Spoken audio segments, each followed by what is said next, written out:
Hey, what's up folks? How's it going? This is Waj. Hope you guys are all doing well. And here we're going to talk about the Elgato HD60 S. This is one of the first game capture cards that has built-in USB Type-C integration, and it offers a lot of different features that could be definitely beneficial for a lot of you Let's Players out there that want to record your game footage for live streaming purposes or for Let's Play purposes on YouTube onto your PC. And one of the great things about having USB 3.0 / Type-C integration is bandwidth and significantly reduce latency. This offers something that Elgato calls instant game view. So basically, if you don't have a monitor lying around, you can actually use the Elgato game capture software to actually play your games. And here you can see a side-by-side difference between using the HD60 S. On the left-hand side, we have a PS4 running a session of Overwatch, and on the right-hand monitor, you can see that we're recording that footage at the same time. And even though there's a slight delay on the recording screen, it's still fairly playable by most people's standards, I think, in real life. And when you compare this to the standard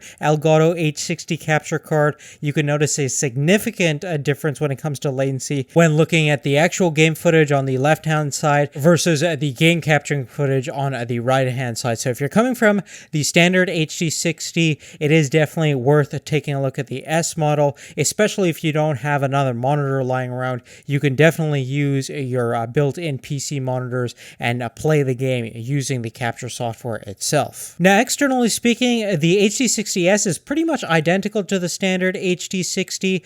You have basically one full HDMI in, another one that goes out to your monitor for redundancy in terms of viewing playback, and you also have an analog input for headsets or microphone input if you want to throw in some commentary in there. Obviously, the software is fully loaded with in-stream support of webcam footage and putting your own custom audio mix to get the perfect live show up and running. You can also use XSplit and OBS for your live stream purposes, but it doesn't work as dynamically and as fluidly as the built-in Elgato software. Certainly, you're going to have more latencies with those third-party streaming software. Now, apart from those factors, you obviously can record at full 1080p resolution at 60 FPS, and you have a maximum bitrate about 40 megabits per second, which is perfectly reasonable. It's not as high as 60 megabits per second that you get on the HD60 Pro, but that's an internal PCI Express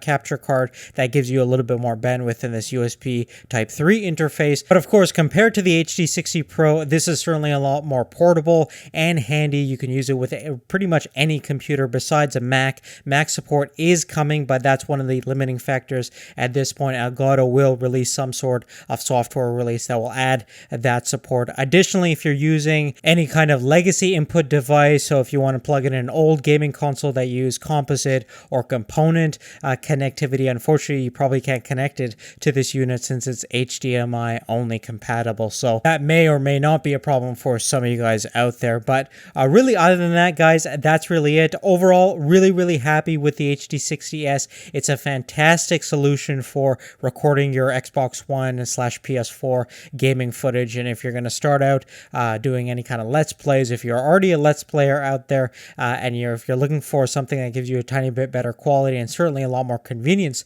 and horsepower with that USB Type-C integration, definitely check out the Elgato HD60 S. Check out the links in the description down below for all the detailed information. If you're interested also in the HD60 Pro, we also have a full review on that. But other than that, guys, that's really it. Thanks again for support, and thank you for watching. We'll see you later. Take care.